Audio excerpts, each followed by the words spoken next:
ఈరోజు Telangana senior citizens association Vidyanagar Bhadradri Kothagudem జిల్లా వారి యొక్క ఆధ్వర్యంలో ఇక్కడ జ్యోతి అనాథ ఆశ్రమంలో ఇక్కడ మధ్యాహ్న టైంలో భోజనాలు పళ్ళు ఏర్పాటు చేసుకోవడం జరిగింది.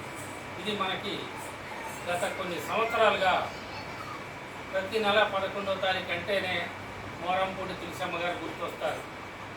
ప్రతి నెల 11వ తారీఖు నాడు వారి అబ్బాయి సునీల్ గారు వారు ఊళ్ళో ఉన్నా లేకపోయినా ప్రతి నిత్యం 11వ తారీఖు పొద్దున్నే సార్ గుర్తుకొస్తారు, గుర్తు చేస్తారు.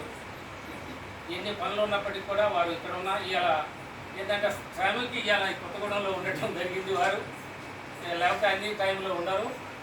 అయినప్పటికీ కూడా వారికి కొన్ని సంవత్సరాలుగా ఈ ఆశ్రమానికి ఎంతో వారి నాన్నగారు మోరంపూడి రామసత్యనారాయణ గారు ఉన్నప్పటి నుంచి ఈ కార్యక్రమాన్ని ఆ రోజుల్లో మనం స్టార్ట్ చేయడం జరిగింది. వారి తర్వాత కొంతకాలానికి వారు కూడా మనని విడిచిపోవడం జరిగింది. అయినప్పటికీ కూడా వారు కూడా 19వ తారీఖు నాడు వారి పేరు మీద మనం పెడుతున్నాము.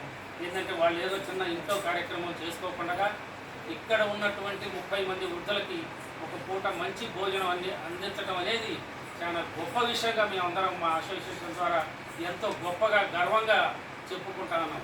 ఎందుకంటే ప్రతి నెల మనకి రెగ్యులర్గా కొన్ని సంవత్సరాలుగా ఇట్లా 11వ తారీఖు 19వ తారీఖు ఈ రెండు ఇక్కడ ఉన్నటువంటి నిర్వాహకురాలకు కూడా నోటెడ్ అయిపోయింది.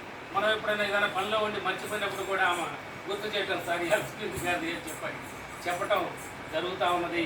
ఇది ఎంతకాలం వారి కుటుంబానికి మంచి జరగాలని చెప్పని ఎంతకాలం వీలైతే అంతకాలం మన ద్వారా ఈ కార్యక్రమాన్ని వాళ్ళు ఇలాగే నిరాటంకంగా జరిపించాలని చెప్పని కోరుకుంటూ మన అసోసియేషన్ ద్వారా వారి కుటుంబానికి ధన్యవాదాలు కృతజ్ఞతలు తెలియజేసుకుంటూ అలాగే తులసమ్మ గారికి వారికి భగవంతుడు మన సద్గుతులు కలగాలని వారి ఆత్మకు శాంతి చేకూరాలని ఆ భగవంతుని కోరుకుంటూ ఇప్పుడు ఈ యొక్క ఇక్కడ ఉన్న 30 మందికి భోజనాలు అందించవలసిందిగా కోరుతున్నాం.